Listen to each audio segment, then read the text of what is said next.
Hi hello ನಮಸ್ಕಾರ ಎಲ್ರಿಗೂ, welcome to my channel. So 1 hour ಏನಪ್ಪ ಡಿಸ್ಕಷನ್ ಮಾಡಿದ್ರು ಅಂದ್ಕೊಂಡ್ರಾ?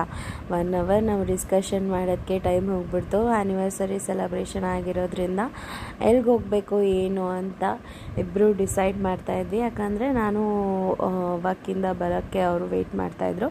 ಸೊ ಮಧ್ಯಾಹ್ನ ಆಗೋಗಿತ್ತು. ಆವಾಗ ಏನೂ ಟೆಂಪಲ್ಸ್ ಎಲ್ಲ ಏನೂ ಓಪನ್ ಇರೋಲ್ಲ, ಕ್ಲೋಸ್ ಆಗಿರುತ್ತೆ. ಸೊ ಹಂಗಾಗಿ ನಾವು ಫಸ್ಟ್ ಹೋಗಿದ್ದೆ ಲಂಚಿಗೆ. ನಾವು ಲಂಚಿಗೆ ಅಂತ ಸೆಲೆಕ್ಟ್ ಮಾಡ್ಕೊಂಡಿದ್ದು ದೇಸಿ ಮಸಾಲ. ಸೊ ದೇಸಿ ಮಸಾಲದಲ್ಲಿ ನಾವು ಅನ್ಲಿಮಿಟೆಡ್ ಒಂದು ಬಫೆಟ್ನ ಚೂಸ್ ಮಾಡ್ಕೊಂಡಿದ್ವಿ. ಸೊ ಚೆನ್ನಾಗಿರುತ್ತೆ, ಒಂದ್ಸತಿ ಟ್ರೈ ಮಾಡಿ, ಎಲ್ಲ ಕೂಡ ಇರುತ್ತೆ. ಆ್ಯಂಡ್ ದೆನ್ ಇದಾಗಿತ್ತು ನಮ್ಮ ಡೇ ಔಟಿಂಗ್. ಆ್ಯಂಡ್ ದೆನ್ ದೇವಸ್ಥಾನಕ್ಕೆ ಕೂಡ ಹೋದ್ವಿ. ಅದ್ರ ಕ್ಲಿಪ್ಪಿಂಗ್ಸ್ ಕೂಡ ಹ್ಯಾಂಡ್ ಮಾಡೋಕ್ಕಾಗಿಲ್ಲ. ನಿಮಗೇನಾದರೂ ನನ್ನ ಚಾನಲ್ ಇಷ್ಟ ಆಗಿದ್ದರೆ ಫುಲ್ ಲೆಂತಿ ವಿಡಿಯೋ ಮಾಡಬೇಕು